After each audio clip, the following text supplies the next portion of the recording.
Bendito Jesús, amén. Amén.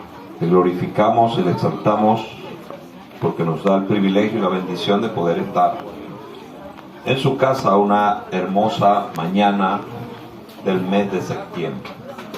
Como siempre, pues vamos a permitir que los niños puedan salir a su lugar asignado.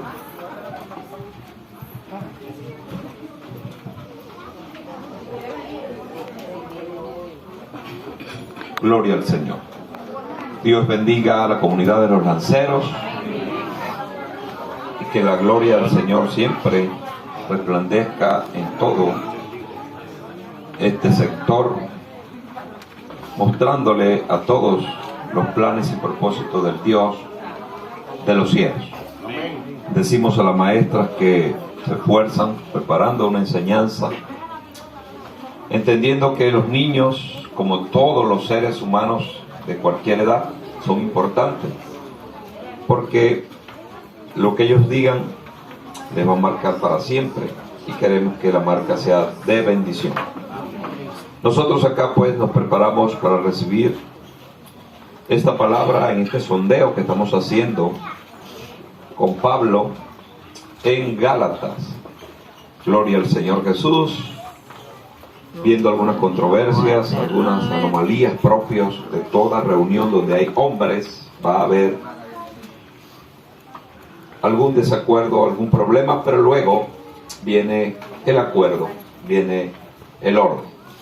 Algunos quieren tener grupos ultra super ordenados, eso no existe.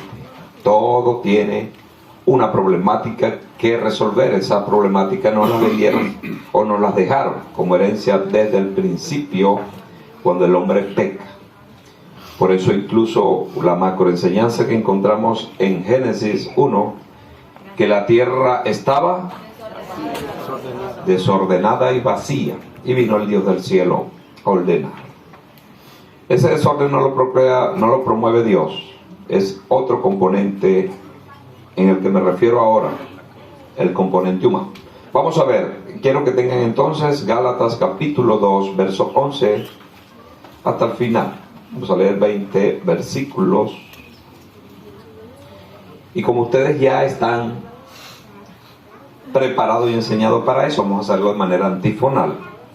Yo voy a leer un verso y ustedes todos el otro, tratando siempre, como les digo, de tenernos en las comas, acentuando las palabras y todo en el orden que está escrito, porque es bueno que ustedes participen de la lectura de la palabra, porque eso es lo que venimos a hacer. Entre las cosas extraordinarias que hacemos en la reunión es el escudriño de la palabra, y vamos a participar. Entonces vamos a leer Gálatas. Les invito a todos los que puedan ponerse en pie, se les agradece.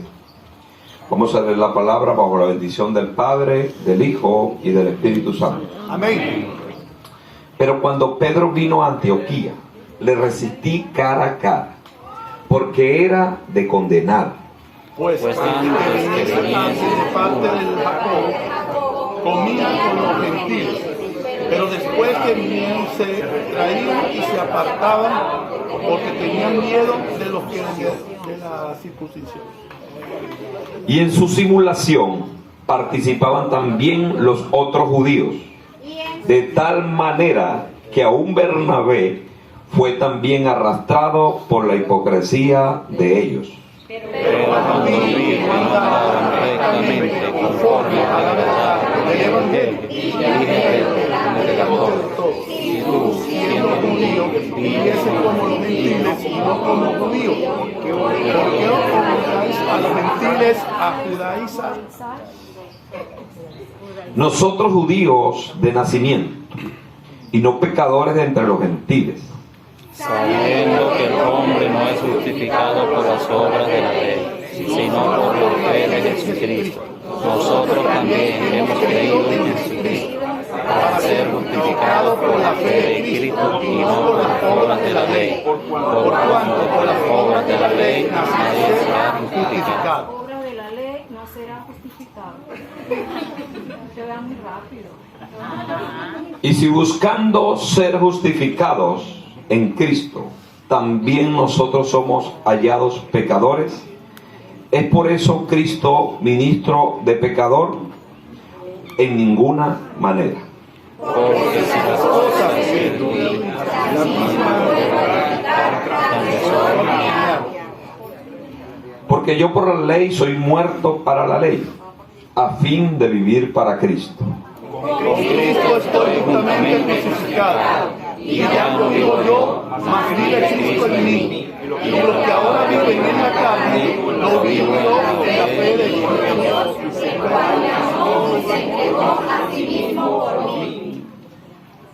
No desecho la gracia de Dios, pues si por la ley fuese la justicia, entonces por demás murió Cristo. Vamos a repetirlo todo. Amén. No desecho la gracia de Dios, pues si por la ley fuese la justicia, entonces por demás murió Cristo. Gloria Que a Dios. Dios añada vida y paz a nuestros corazones a través de su palabra. Amén. Pueden sentarse en el amor de Jesús. Gloria a Dios. Un ejercicio que vamos a ir perfeccionando hasta tener una coral. No solamente de la forma en que aplaudimos, sino cómo participamos de la lectura de la palabra de Dios. Gloria al Señor. Pedro y Pablo. Aquí debiera ser Pablo y Pedro, porque el escritor de esta carta, mejor dicho, de esta epístola, que así se llama, este escrito epístola, es Pablo. Pero ¿quién fue primero en el conocimiento de Cristo? ¿Quién estuvo con Jesús todos los tiempos que él enseñó en la tierra? ¿Quién estuvo incluso esa noche que fue arrestado nuestro Señor Jesucristo? ¿Quién fue el que sacó la espada y le arrancó la oreja al siervo? No fue Pablo, fue Pedro. Pedro estuvo allí. El Señor le dice: Pedro, váyanse. Le dice a los que estaban con él: dejen quietos a estos hombres, ustedes me vinieron a buscar a mí, déjenlo en paz. La gente accedió y lo dejaron. Pero Pedro estaba en una contradicción muy fuerte en decir: pero le vimos resucitar muertos, sanar enfermos, multiplicar panes y peces, se transfiguró, tomó una forma de fuego elevándose sobre el espacio, sobre la tierra. Estaba allí en esa contradicción. Ya Jesús le había dicho, posiblemente esa tarde, le había dicho durante ese día y en esa semana, sí, le dijo: Pedro, antes de que el gallo cante, tú me vas a negar. Y él dijo: no, Señor, dispuesto estoy incluso a morir por tu causa. Pero ¿quién puede más? ¿El Señor o la creación? El Señor siempre lo puede todo. Le dijo: Pedro, no, Pedro, no, Pedro, me vas a negar. Pedro, me vas a negar 3 veces. Me vas a negar. Y él, en su impulso humano, tratando de ser fiel a Dios, en su carne hizo la propuesta y aseveró. Pero cuando llegó el momento de esos soldados y todo aquel ambiente hostil hacia Jesús, tuvo miedo y lo negó 3 veces, incluso diciendo que no conocía tal hombre.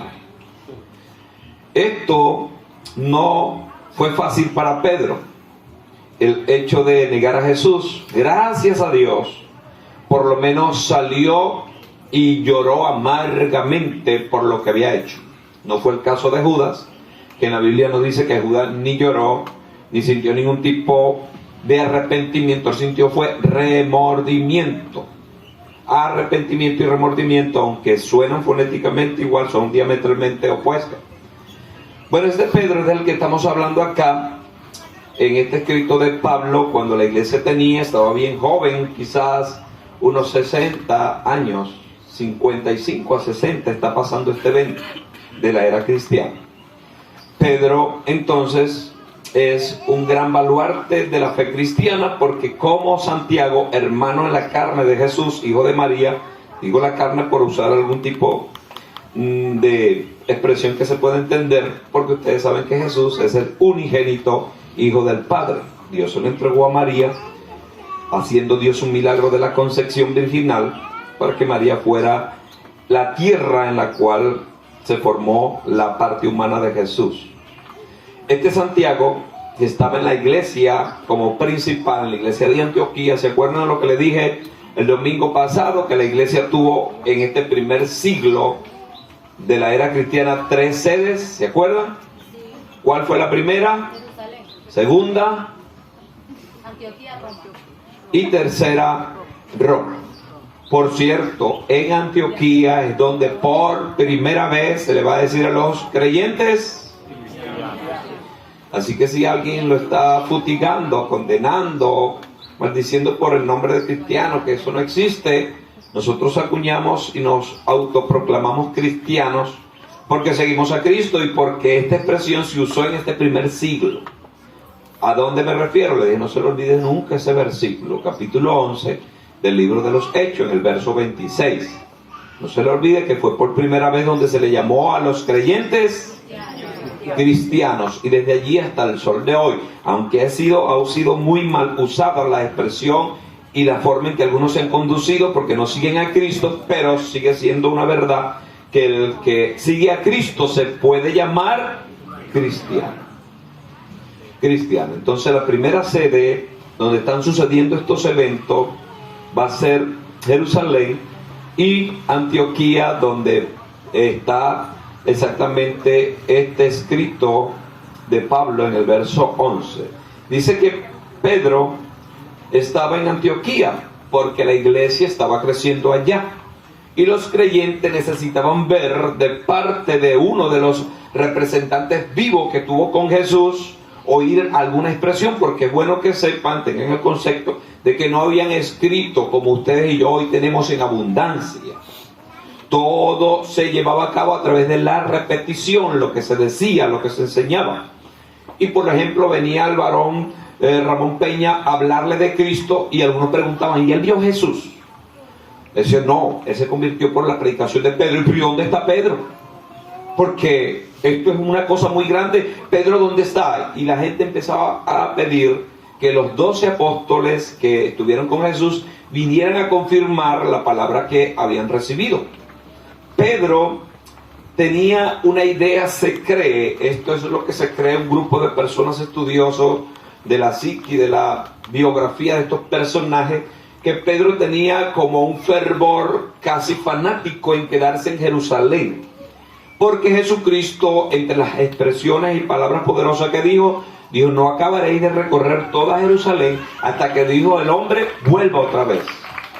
Ellos interpretaron que Jesús iba a venir y ellos tenían que estar en Jerusalén, donde sucedieron los eventos de esa última semana de la vida de Jesús. Jesús volcó las mesas, limpió el templo y prácticamente 6 días después fue muerto a las afueras de Jerusalén, porque los judíos no querían contaminar a Jerusalén con la sangre de nadie, y mucho menos con este que se había hecho para ellos un hereje al decir que era hijo de Dios.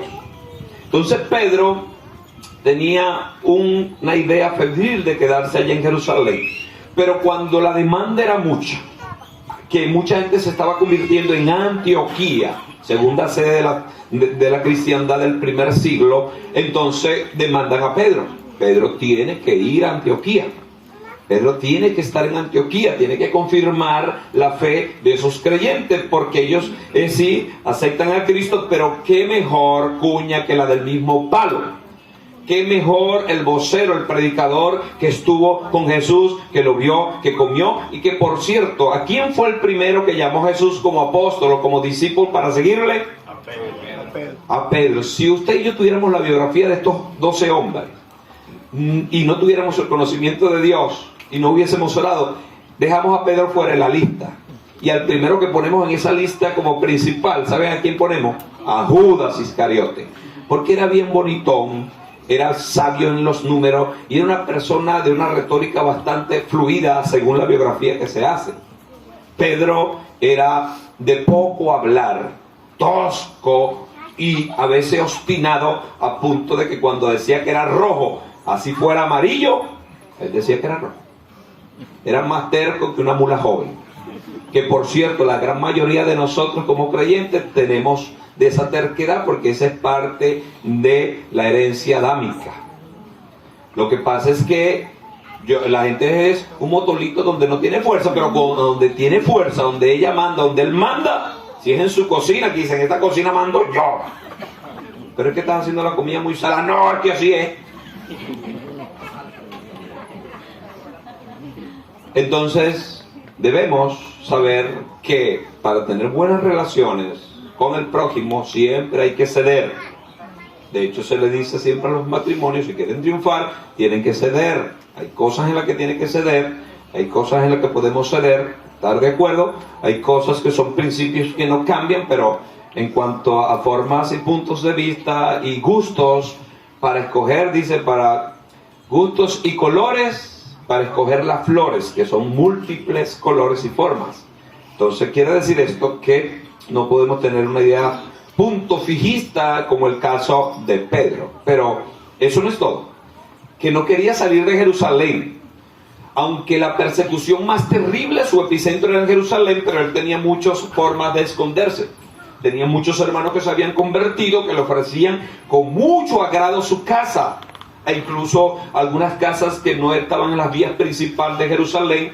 Pedro podía estar en Jerusalén muchos años, estado de incógnita, aunque ya para este tiempo tenía una devoción tan grande que decía, si muero, me voy con Cristo, que es lo mejor, porque Él me dijo que al tercer día resucitamos. Para este tiempo Pedro, en cuanto a esas cuestiones, no tenía ningún tipo de miedo, solo que los creyentes decían, Pedro, pero que si tú mueres muy temprano, ¿dónde van a quedar las enseñanzas? Porque no se ha escrito nada, Pedro. Tenemos que cuidarte porque tú eres una Biblia andante. Era una Biblia viviente. Al punto de que si Pedro decía algo que Jesús no dijo, o se movía de algo de forma que Jesús no anduvo, la gente lo iba a captar y iba a decir, hay que imitarlo.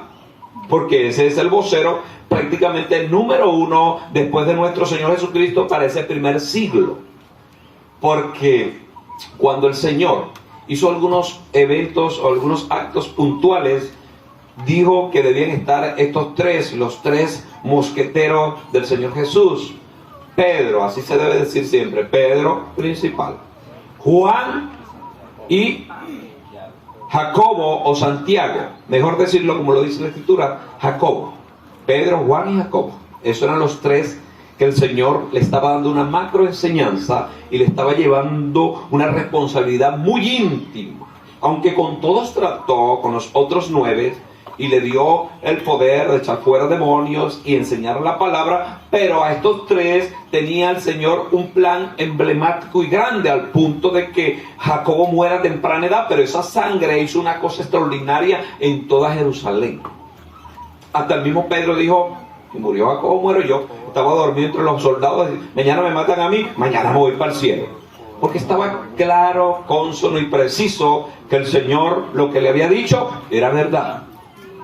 Solo que en la práctica era donde estaban las equivocaciones, se le subían los líquidos, su carácter se imponía, y la gran formación religiosa que tuvo en el judaísmo por muchos años. Se cree que Pedro creyó al Señor un poco bastante viejo, posiblemente pasado los 50, quizás los 60.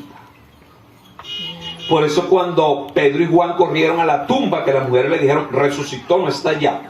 ¿Se acuerdan que pegaron una carrera? Por lo impetuoso que era Pedro, comedor de pescado que le da fortaleza, un hombre tosco en la vía, un hombre fuerte. ¿Quién debió haber llegado primero en ese maratón? Entre Juan y Pedro. Debió haber llegado Pedro, ¿verdad que sí? Por lo impetuoso que era. Por lo importante de la noticia, resucitó y esta mujer dijo que lo vio. Pero ¿quién llegó primero? ¿Por qué? Porque Juan era una persona relativamente joven, quizás entre 25, menos de 30 años, 27, 25 años, y también era comedor de pescado, porque todos eran de la costa y todos tenían esa fortaleza, y Juan llegó primero. Entonces, hablando de Pedro, de su ímpetu, él no quería salir de Jerusalén, estaba no cómodo, pero decía al Señor todo lo que hizo grandemente en estas últimas semanas de vida que él tuvo fue en Jerusalén. Pero Pedro, te están pidiendo que vayas a Antioquía. El Señor dijo que prediquen en todos los lugares, y en Antioquía, que no está tan lejos de Jerusalén, hay muchos convertidos, hay mucha gente creciendo, hay mucha gente avanzando, y están demandando la presencia de los principales, que el principal eres tú, Pedro. Bueno, se cree que por fin, en algún momento, en tanta insistencia y posiblemente en alguna oración que elevó al cielo, recibió el llamado de Dios para ir a Antioquía y se movió. Porque también esto es bueno de Pedro decirlo, que él no se iba a mover si no tenía una instrucción del Señor Jesucristo, que le siguió instruyendo siempre, porque Dios siempre nos está instruyendo para que hagamos su voluntad.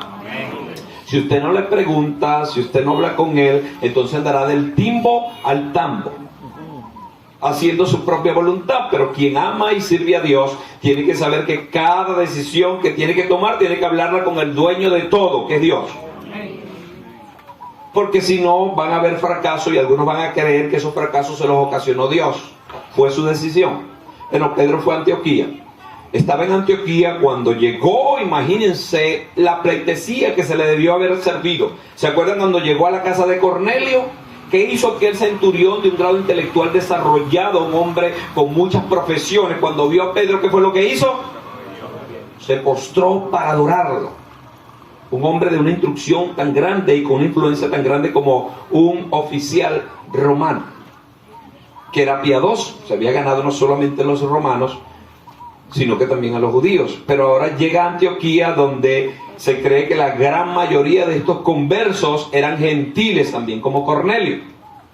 Y habían oído hablar que Pedro caminó sobre las aguas con Jesús, que el Señor siempre tenía una palabra puntual para Pedro, que cuando vinieron a cobrar el impuesto, el Señor no le pagó el impuesto a los demás, dijo: Pedro, saca los reales para ti y para mí.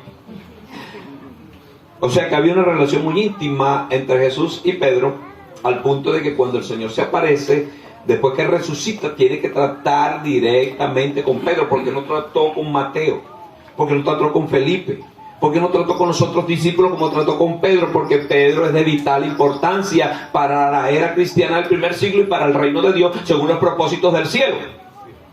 Quizás no estaba en ninguna lista de nada, ni siquiera de pescador, como pescador bueno, pero el Señor lo escogió para que estableciera su reino en la tierra. Y por eso le va a decir en 3 ocasiones, ¿se acuerdan? Solo registra Juan en sus últimos capítulos 20 al 21. Juan registra que el Señor fue a buscar a Pedro y lo encontró. Donde lo encontró? Cuando lo llamó por primera vez en las redes, pescando. Y como Pedro tenía una influencia, era ese tipo de creyente que influencia a los demás por su ímpetu y por su palabra, que siempre tiene una alternativa a todo. Que yo siempre le digo a los creyentes: si usted en el mundo era una persona emprendedora, así, ahí y venía, ahora se convirtió y anda por ahí como una monja, eso no sirve. Usted tiene que ser 10 veces más fuerte que lo que era allá en el mundo. Claro, esto es una palabra que se dice, pero tiene que estar revelada en los corazones, porque el Señor dijo también una palabra extraordinaria que le dije el día jueves. El Señor dijo: los hijos de las tinieblas son más sagaces que los hijos de luz. ¿A qué se refirió con esa expresión bien profunda? Que cuando la gente no es creyente está dispuesta hasta morir por el diablo. Se trasnocha, va y viene. Pero cuando se convierte el evangelio, quiere cuidar las arrugas, quiere cuidar que no se le pongan, quiere andar como un motolito y no quiere hacer nada para Dios. Eso es triste y lamentable. Bueno, Pedro tenía tanta influencia que ese día que dijo: voy a pescar, no dijo vamos, sino yo voy. Y la gente dijo: yo voy contigo, Pedro. Todo el mundo andaba asustado y andaba así. Pedro se fue a las redes, Bueno, el Señor lo halló allá y en 3 ocasiones le dice: Pedro, ¿me amas?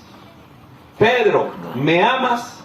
Él respondió con mucha fuerza, porque lo estaba viendo resucitado. Ya habían dicho: pues metemos el dedo y es carne, es él. No hay duda. Pero cuando el Señor le dice: Pedro, ¿me amas? Sí, Señor, tú sabes que te amo. El Señor lo vio fijamente y caminaron un par de pasos más y dijo: Pedro, ¿tú me amas? Sí, Señor, tú sabes que te amo.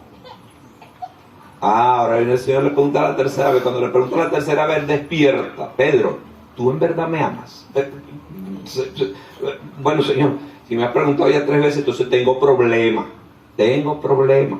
Así que cuando usted tenga una palabra que Dios está hablando puntualmente de una temática, es porque hay un problema allí, necesita solucionarlo. Y cuando se repite una cosa en la Escritura por 3 ocasiones, es la Trinidad perfecta de que Dios está indicando un grado de perfección. Pedro lo negó 3 veces, el Señor le hizo el llamado 3 veces y accede la última vez diciendo: Señor, ven acá, yo no sé nada, mejor tú lo sabes todo, tú sabes si te amo o no, dímelo.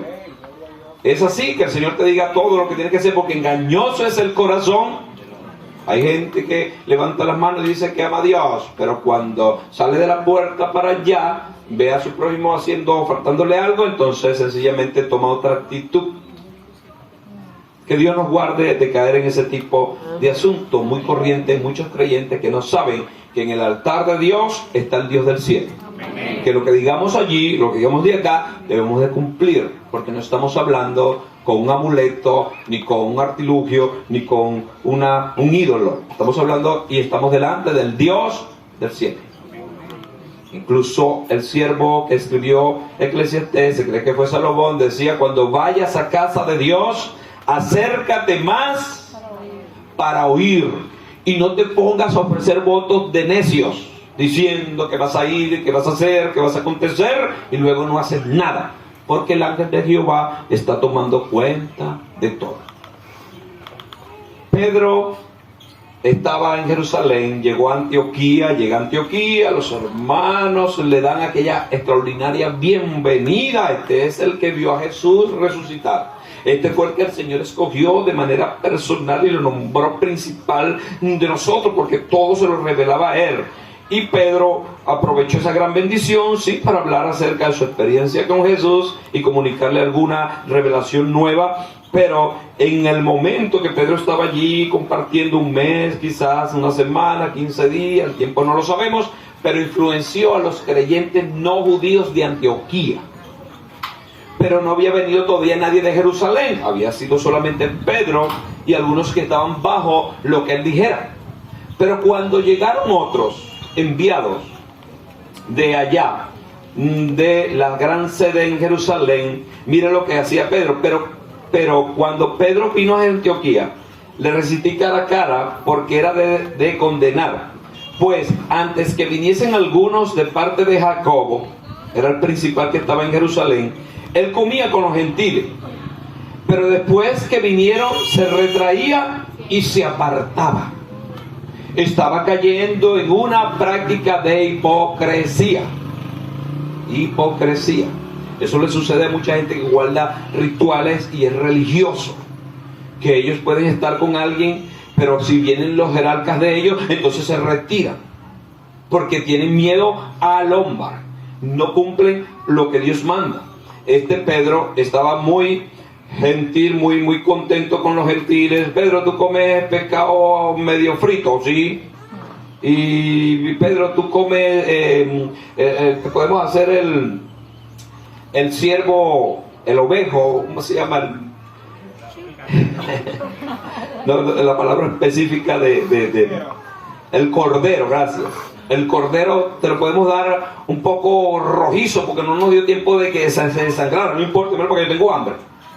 Y estaba comiendo con los gentiles, estaba feliz con los gentiles, tumbó piñata con los gentiles, se arrastró en el cerro recogiendo caramelito con los gentiles, todo feliz con los gentiles. Pero cuando se asomó en la cuadra y dijeron: ahí viene Jacobo, Pedro empezó a limpiarse y a quitarse el poco de papelillo y se puso bonito y serio. Pablo dice que era tanta la influencia de Pedro, ¿sabe a quién contagió con este guisiguasa, con este camaleoneo allí, con este camuflaje? Influenció nada más y nada menos que al mentor de Pablo. ¿Se acuerdan quién es el mentor de Pablo? Bernabé, apréndaselo para siempre. Cuando Pablo se convierte, que todo el mundo le tenía miedo, ¿quién fue el que lo introdujo en la iglesia y lo llevaba? Esta es mi responsabilidad. Bernabé, que por cierto fue el que dio la primera ofrenda vendiendo todos sus bienes y lo entregó a la iglesia. No dice la escritura que Dios se lo dijo, él lo hizo de puro corazón viendo la necesidad que había. Era un hombre rico y dijo: ¿qué voy a hacer con tantas cosas acá en la tierra si ya comprendo que mi casa extraordinaria está en el cielo? Entonces, cuando Pedro hace este tipo de artilugio, este tipo de camuflaje, de estar con los gentiles orando y hablando en lengua, pero cuando venían los judíos ni se acercaba para no contaminarse. Eso es hipocresía. ¿Cómo se practica esa hipocresía hoy? Pónmelo en contexto actual, pastor, acá en el siglo XXI. personas que levantan las manos y se hacen ser ya cristianos acá, pero cuando están delante y con sus amigos te le dicen Dios te bendiga, epa, no quieren decir amén porque tú eres evangélico. Pues, oye, pero tú dices grosería aquí entre nosotros, tú echas chistes raros aquí entre nosotros. Entonces no quieren darse a conocer como cristianos. Y recuérdense lo que dijo Jesús, no es sugerencia. Dijo: el que me niegue delante de los hombres, yo también le voy a negar delante de mi Padre. Entonces vamos a ser cristianos siempre. Pero está allá delante de los impíos, no vamos a estar gritando gloria y aleluya como muchos creyentes que eran radicales en los tiempos pasados lo hacían, aturdiendo a la gente que estaba a su alrededor, al punto de que le decían ahí viene el evangélico loco, y la gente se vio, no quería escuchar nada. Porque una cosa es predicar el evangelio, otra es aturdir a la gente con el evangelio. El evangelio es un poder. El evangelio es grandeza. El evangelio no tiene que estarse usted dando como un mendigo a la gente por ahí. Si la gente no lo quiere, que no lo quiera. Nos quedamos con el cielo nosotros. Pero no se ponga a mendigarse, a convertirse en un mendigo, porque el dueño de esto dijo: no le echen vuestras perlas. Usted tiene que tener la capacidad de saber cuándo una persona se convierte en un cerdo. Es lo que dice Jesús: no echéis vuestras perlas a los cerdos. Pero ¿quiénes son los cerdos, Señor? Personas que no quieren el evangelio, que reniegan del evangelio, que no le interesa el evangelio, y usted va y le predica y le predica. Olvídese de ese, órele a Dios por él. Usted no puede ser más bueno que Dios, nunca lo será. No toques predicar. Si usted le predicó, déjelo quieto, ahora empiece a orar. Orar es más difícil que predicar. Andar diciendo cosas por ahí que la gente no está viviendo y tú estás llena la tierra. Pero orar por un individuo, eso sí tiene valor en el reino de los cielos. Porque una oración suya en algún momento dado puede hacer la diferencia de muerte para ese individuo. El diablo lo iba a matar hoy, lo tenía en la lista negra, bien negra, de primero en la lista. Cuando entra en la autopista, mueve el gandolero que siempre anda medio drogado y se lo lleva y lo vuelve leña. Pero usted oró y clamó por él, clamó por ella, y Dios le cambió el destino. Y el diablo se quedó con esa lista negra, pero sin el nombre allí, porque ahora ese nombre pasa al libro, porque Dios le ha dado una oportunidad y se va a arrepentir. Pero es su oración que puede hacer este tipo de cambio. Volviendo al asunto de lo que es la hipocresía, cuando la gente se siente que recibió algo de Dios y cree que alguien se lo va a contaminar o lo va a cambiar y empieza a hacer el juego y el distingo de personas. El Señor nunca ha hecho ningún tipo de distinción a personas diciendo: estos son los que yo acepto y los demás no los acepto. La Biblia dice que el evangelio es para todo el mundo, al punto de que la presentación del Señor la escribió el mismo Juan, uno de esos tres que estaba diciendo. Escribió en el capítulo 3, verso 16 de Juan, el versículo muy, pero muy conocido por todos los cristianos, que incluso es bien conocido, pero siempre lo repiten un poco mal, e incluso algunos lo machacan, lo machucan y lo arrastran sin saber. Básicamente lo que está diciendo es que Dios amó al mundo de tal manera que dio a su unigénito. El mundo es todo. Así que no hay iglesia para blancos, no hay iglesia para negros, no hay iglesia para ricos, no hay iglesia para pobres, no hay iglesia para blancos o amarillos. No, la iglesia es para todos. Ni para blancos ni para ricos. Es para todos. Todo el que viene con hambre y sed del evangelio puede sentarse a escuchar la palabra de Dios. Claro, no va a hacer aquí lo que le dé la gana. Como hay personas que quieren venir borrachos, estarse sentando allí, a estar levantando las manos. Los diáconos tienen instrucciones, los servidores tienen instrucciones, que si una persona viene a crear bochinche en la obra del Señor, allí sí usted tiene que tener la autoridad del orden y decirle: amigo, o te callas o te saco. Eso va a ser difícil porque el borracho se va a poner más borracho. Pero en el nombre de Jesús usted puede hacer la diferencia. Lo cierto es que la iglesia es para todos.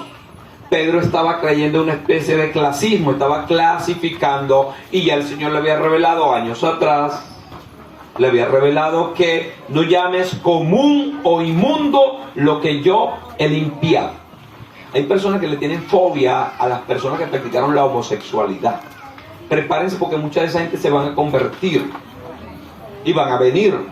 Pero algunos, por tener esta práctica desde pequeños, desde quizás 6, 10 años, le van a quedar algunas formas amaneradas. Y me voy a reservar algunas cosas porque jocoso no es tan aceptable. Pero sí, van a quedar algunas maneras. Entonces algunos van a decir, yo no me siento, no voy a poder sentar donde se sienta fulano, donde se sienta Perencejo. Y aunque no lo dicen, yo estoy hablando de lo que la gente dice, pero ya la gente no lo dice, sino que lo piensa y lo hace. Si ese tipo de personas se sientan por aquí, yo me siento por allá. Y si un día se sienta por allá, yo me siento por aquí. Entonces estoy cayendo en un problema que no conviene. Usted puede sentarse un buen día cerca de un anciano sin ningún tipo de problema. Con un joven sin ningún tipo de problema. Ahora, si el joven tiene echándole uña al teléfono, entonces se lo quita. Ahí sí tiene problema ese joven. Pero en el nombre del Señor, nosotros no tenemos ese clasismo que este gran baluarte de la obra del Señor del primer siglo tuvo. Cuando venían los jerarcas de la iglesia en Jerusalén, él se retraía. Y es posible que le pregunte, pero tú comiste en la casa de Manuel. No, ni entré. ¿Cómo que no? Si hasta estabas tan contento que hiciste el café ese día, sin vergüenza. Pero para quedar bien delante de los religiosos, fíjense lo que es la hipocresía. ¿Se acuerdan la denuncia que hace Jesús de la hipocresía de los fariseos? Todo el capítulo 23, prácticamente todo el capítulo 23 de Mateo se le dedica a ay de vosotros escribes fariseos, vosotros escribes fariseos, vosotros. Y empieza a denunciar hipócritas, les dice. Pedro estaba cayendo en esta hipocresía. Pero fíjense, la hipocresía de los fariseos era una hipocresía judía. Ahora la hipocresía de Pedro era más cuajada, más terrible, era judía cristiana. La había hecho al cuadrado. Por eso es que cuando una persona se enfría en el Señor y cae en hipocresía, practica cosas terribles, tremendas. Por eso dice un dicho por ahí que no hay nada más peligroso que un evangélico frío. Un evangélico frío es peligroso. Que Dios nos guarde de caer en frialdad y nos ayuda a mantenernos firmes siempre en su palabra. Pero Pedro no había caído en frialdad hacia el Señor. Era una hipocresía, eran los conceptos muy pesados en su cabeza que no sabía cómo llevarlo, cómo allí presidirlo, cómo distinguirlo, cómo discernir. Porque vino Jacobo y cuando vio que Pedro comía con los gentiles, o cuando Pedro comía con los gentiles y no estaba Jacobo, feliz. Pero cuando venía se apartaba. Yo no tengo nada que ver con esa gente. Y le resistió. Aquí donde entra, lo primero está la introducción de todo el mensaje, es donde entra Pedro versus Pablo. Y en este sentido va a ganar, en este primer round donde se van a enfrentar, va a ganar nada más y nada menos que Pablo. Pablo va a ganar, porque Pablo tiene la razón. Pablo, aunque era judío practicante a niveles grandes, no como Pedro, que era un judío practicante, pero a niveles del anonimato, Pablo tenía más razón de convertirse en una hipócrita, en un cambio, en una persona de varios colores, pero no lo hizo. Y aunque no estuvo caminando con Jesús los 3 años y medio de la vida de Cristo, aunque no vio ningún milagro extraordinario que vieron estos discípulos, Pedro, ¿se acuerdan cuando vieron que el Señor sanó a Lázaro? ¿Qué decía la hermana de Lázaro del cuerpo de Lázaro? Que estaba podrido.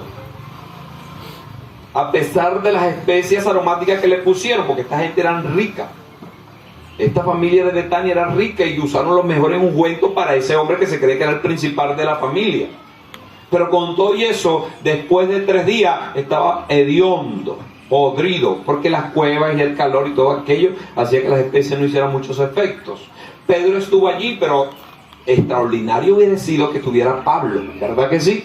Pero no estuvo porque no era el tiempo de él. Pero cuando viene este asunto, ¿quién tiene mayor carga de conciencia en amplitud y en amor? Pablo. Porque dice que él fue allá y le resistió cara a cara, no estuvo con hipocresía. Así que si usted tiene algo contra alguien, cíñase a los principios de la Biblia. Vaya con ese alguien y hable con él de buena manera, usando las palabras afables y correctas, entendiendo que cada persona es lavada por la sangre de Cristo y tiene su respeto y su dignidad. Pablo vino y, reconociendo la influencia de Pedro, la autoridad de Pedro, el llamado de Pedro, no denigrando nada de eso, dijo que yo pude condenarle. ¿En qué consistía? Decir, Pedro está mal en público, pero lo resistió, lo llamó cara a cara, persona a persona. Claro está, es bueno que sepan que Dios nos guarde, y aquí nunca va a suceder, pero si en algún momento llegara a pasar que alguna persona que viene a la iglesia, después de haberse soltado en persona, sigue robando, sigue vendiendo drogas, sigue haciendo cualquier cantidad de cosas que es abominable para la sociedad y es un problema para él y para nosotros, después que le asistamos personal, con testigos, y lo digamos a la iglesia y siguen ese pecado, yo tengo la autoridad, y todo hombre y mujer de Dios tiene la autoridad de decir: hermano, fulano de tal no es bienvenido en medio nuestro en esta práctica hasta que no te arrepientas. Podemos hacerlo, tenemos esa autoridad. Muchos grupos lo hacen a puerta cerrada y lo ponen en la famosa disciplina, ponen un banco pintado de amarillo con verde y se tiene que sentarte y que todo el mundo te vea.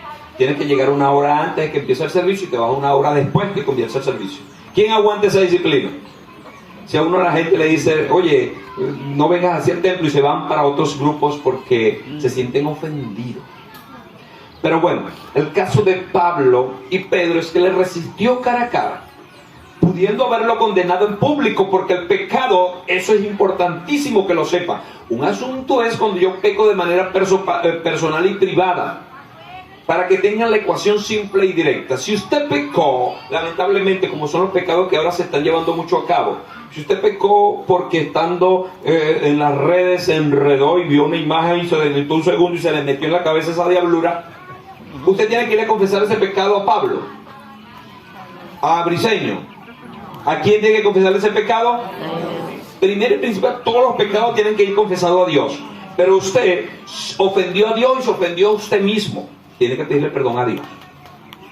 Pero si yo, en ese tipo de pecado, llego y llamo a otra persona: mira, porque vea, influenció ya a otra persona, le pide perdón a Dios, le pide perdón ¿a quién ahora? A la persona que también ofendió porque le hizo practicar ese pecado. Así es el asunto. Resulta que el pecado que estaba practicando Pedro no era un pecado privado, era un pecado público, porque él influenció a la iglesia que estaba en Antioquía, a los gentiles, en esa hipocresía. Decían: pero ven acá, entonces nosotros no somos salvos, porque Pedro estaba con nosotros comiendo y bebiendo y bailando, y ahora llegaron los judíos, no se quieren ni acercar a nosotros. Le fui a dar la mano y le dijo: no, la tengo sucia, la tengo metida en el bolsillo. Pedro, pero tú me abrazabas y me besabas. No, pero comí pescado y tengo la boca de onda. Sinvergüenza, hipócrita. Eso pasa mucho.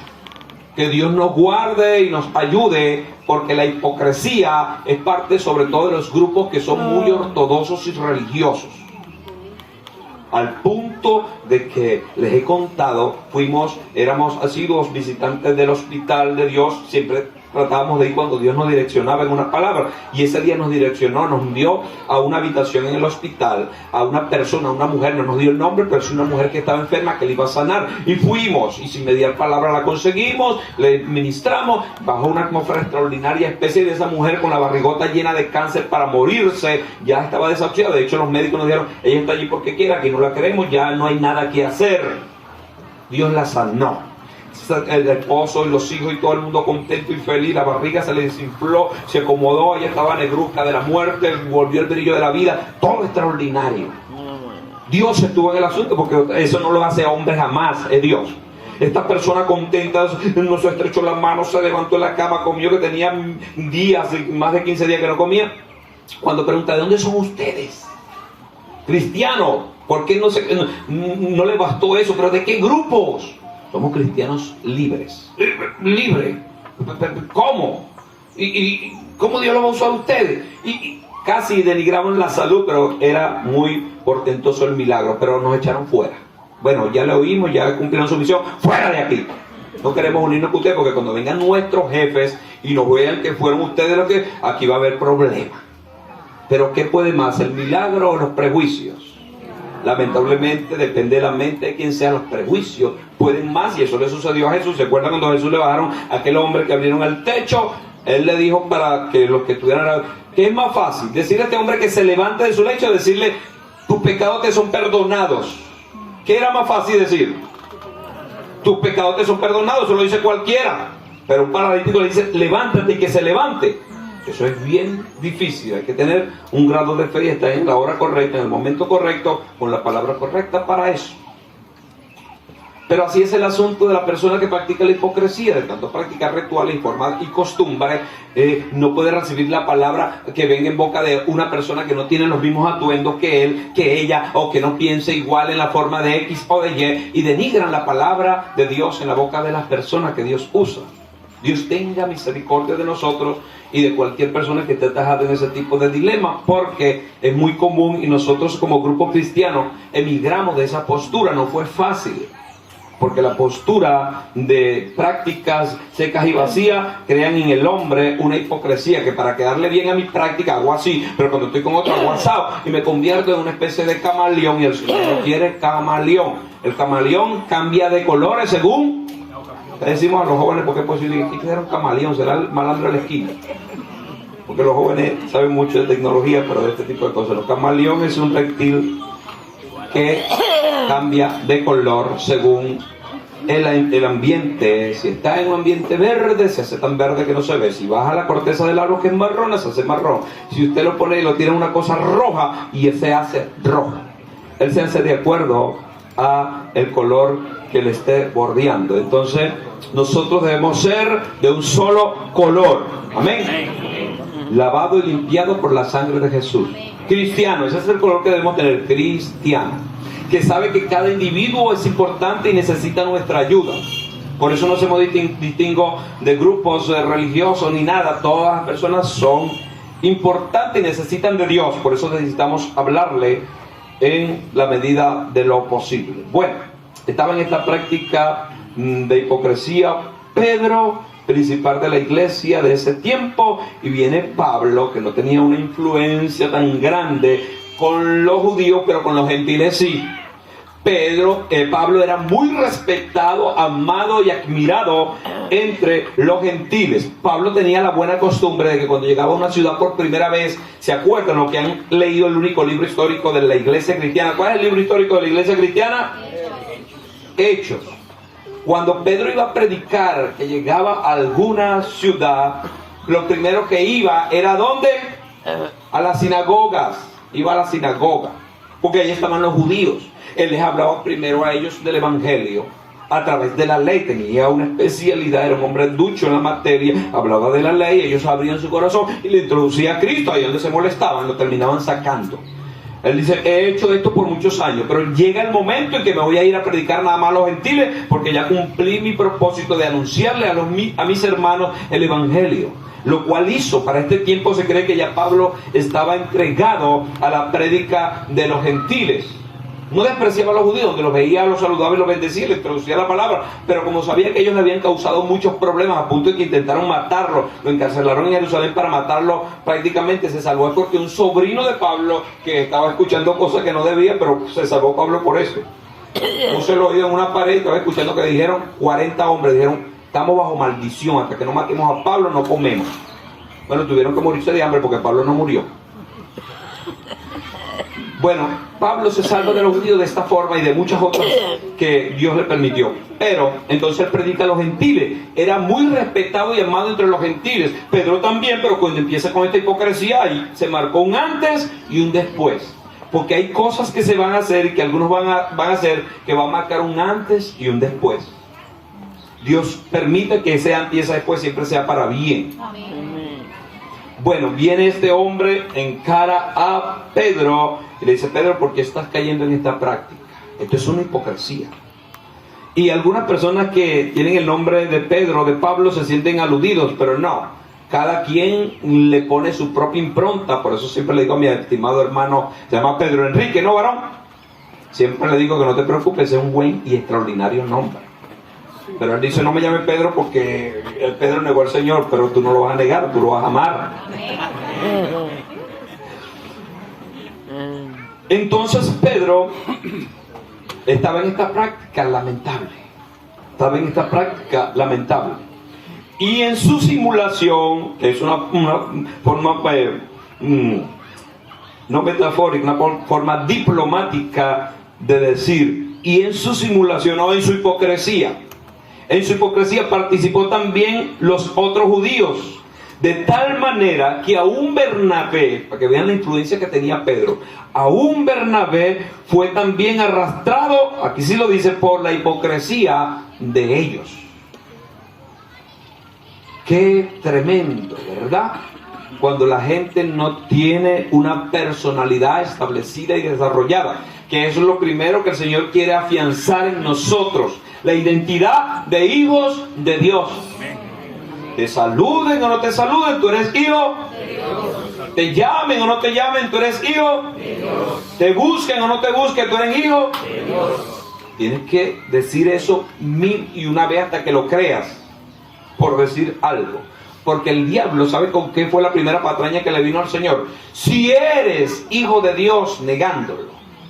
Eso es lo que está diciendo. Tú no eres ningún hijo de Dios, tú eres un recogido de por allí, pata en el suelo. El Señor nunca te ha visto, por eso estás enfermo, por eso X, por eso Y. Y te va a martillar hasta que tú te creas la última Coca-Cola, no, la última cucaracha del basurero. Que Dios nos guarde de caerle en ese cuento al enemigo. Pero cuando la gente no tiene una personalidad bien establecida, es posible, ¿saben? Que algunas personas que tienen cierto renombre, que están haciendo y diciendo algunas cosas que no están bien, te dicen, ¿verdad que es así? Si a ti no te consta, tú no tienes que decir que sí, puede ser quien sea. Últimamente en ciertas reuniones me he quedado un poco y ya no me toman como ejemplo, gracias a Dios, porque no digo que sí, yo hago así. No sé, porque me estás afirmando como si yo participé de eso. No, yo no participé de eso, yo no sé de eso. A mí que me quiten lo bailado. Yo no sé de eso. No sé de eso. Entonces, puede ser quien sea, usted no puede participar. ¿Verdad, Peña, que tú y yo estuvimos en el malecón a las 6 de la tarde ayer? No tuvimos ningún nada. Pero él porque la persona que lo está demandando es una persona de autoridad, pudiera decir, ¿sí? No.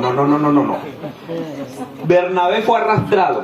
Bernabé le dijeron, Bernabé, ¿con quién estás tú? ¿Con Pedro o con Pablo? Pablo estaba bien lejos. Con Pedro. Yo estoy con Pedro. Pero cuando llegaron los de allá, ¿con quién está? Que María se cayó, no sabía qué decir. Arrastraron a Bernabé, un hombre de una profundidad grande en la palabra, pero es que el que estaba haciendo el acto no era un pichón de arihuelo, era Pedro. ¿Vieron la importancia y por qué se han creado muchas matrices de opiniones cristianas? Porque un hombre recibió una revelación poderosa en Dios y se dejó usar por Dios, pero empezó a desviarse y a cambiar las cosas y la gente no supo entender, yo te acompaño hasta ahí, y ahí para allá son inventos tuyos, no estoy de acuerdo. No supieron porque se dejan absorber por estos hombres y mujeres que ahorita hay muchos que se están autoproclamando prácticamente que ellos son el Mesías, y Dios guarde de que alguien pueda seguir una gente que está desviada de Dios, porque se van a perder. Nuestro Señor Jesucristo decía, ustedes fariseos hacéis un prosélito y lo hacéis 2 veces hijos del infierno. Qué tremendo. Que el Señor nos ayude, pero para que sepan que el asunto no era conche pescado. El mismo Bernabé, un hombre potente en palabras, se dejó influenciar porque no era nada más y nada menos que Pedro. Pero cuando vi que no andaban rectamente conforme a la verdad del Evangelio, ¿cómo yo sé cuál es la verdad del Evangelio? Porque he sacado tiempo para escudriñar la palabra. Y puedo distinguir lo que es un dogma, lo que son costumbres de hombre y lo que son principios de Dios. ¿Usted sabe lo que es un dogma? Son costumbres que el hombre establece. Y el hombre las establece y dice que son leyes. Llega un momento que esas leyes y esos dogmas se hacen más fuertes que la misma palabra. Por ejemplo, aquí nadie puede orar si no se arrodilla. O sea, todos tienen que arrodillarse. Y los paralíticos, y los que no pueden arrodillarse, no, Dios no los escucha. Tienen que sanarse, están en pecado. Establecen esa forma de conducta. No, esos son dogmas. Son dogmas. Usted puede orar caminando, puede orar parado, puede orar acostado. Sí, lo ideal sería, y lo más emblemático para una humillación sería de rodillas. Pero si no puedes hacerlo porque tiene problema en la rodilla. Entonces, cuando caemos en estas prácticas que son muy personales, muy religiosas, entonces creamos división en la mente del creyente.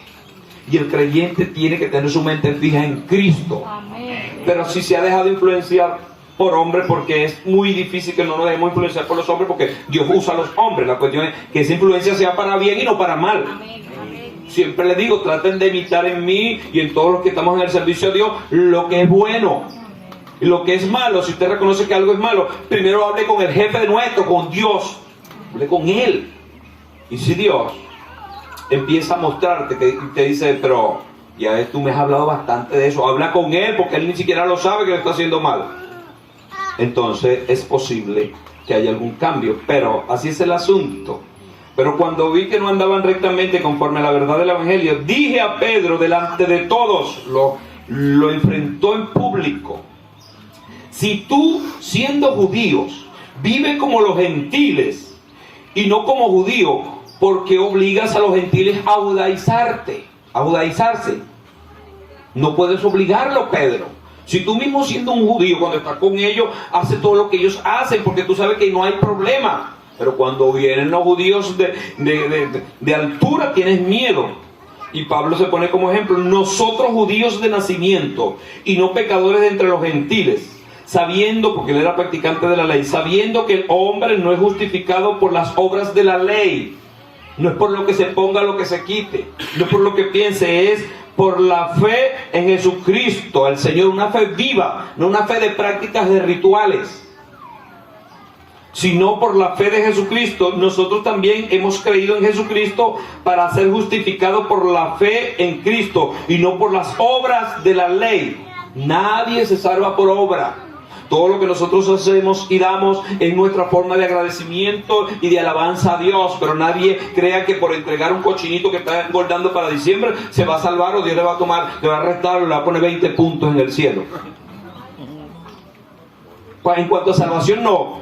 En cuanto a recompensa, si lo hizo con el corazón correcto y de manera correcta, bueno, Dios sabrá si califica para ser recompensado, porque Dios va a recompensar a cada quien.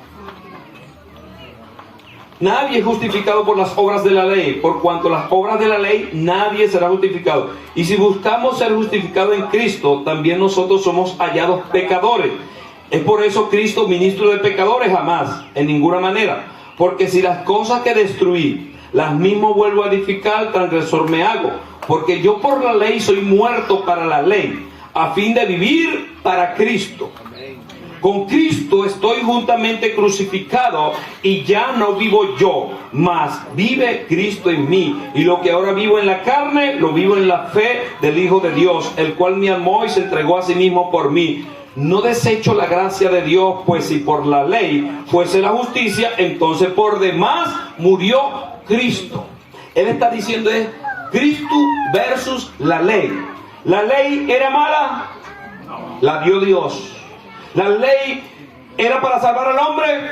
No. Es ahí donde estaba el problema. Que ellos pensaban que al guardar la ley eran salvos. No, amiga, no, amigo, nadie puede guardar esa ley, porque todos están en pecado. La ley lo que te va a decir es que eres un pecador perdido, y la ley tiene que cumplir el propósito, y lo cumplió. Pablo lo entendía, Pedro no. El propósito de la ley es decirme que yo estoy perdido, y que gracias a Dios, por su gracia, entonces soy salvo. La salvación es gratis. Es gratis, no hay que hacer nada, ni un sacrificio, ni cuestiones, no, es de gratis. La salvación es de gratis. Mantenerla, si te toca a ti, me toca a mí. Mantenerla en mí es en la práctica de la cristiandad. Debo practicar los principios de la Biblia. No es que voy a hacer como algunas personas que andan por allí que dicen acepté a Cristo y soy salvo. Salvo siempre es salvo. Andan en pecado, andan en maldad, andan en mentira, y dice que por haber confesado a Cristo son salvos. No, confesar a Cristo para recibir la salvación de gratis es una cosa. La práctica de mantener la salvación personal es en los principios de la Biblia. Tengo que cumplir los principios de la Biblia. ¿Cuáles son los principios básicos? Tener a Dios sobre todas las cosas y amar al prójimo como a uno mismo. El que haga eso, dice Pablo en otro escrito, ha guardado y ha cumplido toda la ley. Si usted no tiene problema con nadie, no odia a nadie, le sirve a todos como si fueran Cristo, usted está bien, va por el camino correcto. No es perfecto, no estamos hablando de perfección, pero va por el camino perfecto, eso sí. Y tarde que temprano llegaremos a nuestro destino. Porque este camino es extraordinario, bueno, pero tiene un destino. Tiene un destino. Y ese destino nos espera con los brazos abiertos. Pedro se arrepintió. pero de seguro quedó avergonzado, porque cuando se expone este tipo de práctica y de problemática en público, está la vergüenza de decir, wow, verdaderamente, si hubo un reconocimiento, se cree que sí, porque después escribe, incluso él mismo habla de Pablo y dice de Pablo, entre las pocas cosas que Pedro dijo de Pablo, dice, escuchen a Pablo, porque Pablo dice una cosa tan extraordinaria que hay que prestarle mucha atención. Yo no tengo esa profundidad, él la tiene. Gloria a Dios, humildad de este hombre, que siendo de los principales de la iglesia del Señor, pudo entender los movimientos de Dios, pero tuvo que enfrentársele radicalmente para sacarlo de ese atolladero, porque con pañitos tibios y manos sobre el hombro no se iba a salir, tuvo que enfrentarlo cara a cara. Pablo enfrentó a Pedro, y Pedro salió de esa hipocresía. No practiquemos bajo ninguna forma y manera ningún tipo de hipocresía. Eso no le agrada a Dios. Dios no quiere para él y no nos está mendigando. Si usted quiere seguirle, sígale como es. Si no, no le va a servir, porque el Señor se entregó completo por nosotros. No nos está pidiendo medias tintas ni camuflajeo. Nos está pidiendo que seamos lo que somos delante de Él siempre. Si te están pidiendo que falsifiques una firma, que tú eres una mujer casada con 8 hijos y te están pidiendo para subir de grado, no tienes que poner que eres soltera. No lo hagas. Si no te quieren como eres, no te quieren y punto. Pero hay gente que camuflajea todas estas cosas y se mete en tremendo lío con Dios, pero lo pasan desapercibido. No, al Señor no le importó eso, yo me arrepiento. No, eso tiene una problemática. Eso tiene una problemática en el mundo espiritual. Luego la gente se enferma de enfermedades espirituales que no se sanan ni que lo unjan con manteca de cacao, porque son problemas que ellos se acentuaron por decisiones que tomaron en tiempos específicos de poderse divorciar de la hipocresía, y siguieron en una vida hipócrita, y al Señor no le agrada ningún tipo de hipocresía. Lo que seamos en el templo, vamos a hacer en nuestro trabajo, amén. Lo que seamos en el trabajo, vamos a hacer en nuestras casas, amén. Lo que seamos en el carro, vamos a hacer en el campo. Lo que seamos delante de la computadora, solas en el cuarto a las 3 de la mañana, vamos a hacer lo mismo que cuando estemos en el templo. Porque el ojo de Jehová está sobre todos los moradores de la tierra, escudriñando los corazones. Amén. Pónganse en pie en el nombre de Jesús.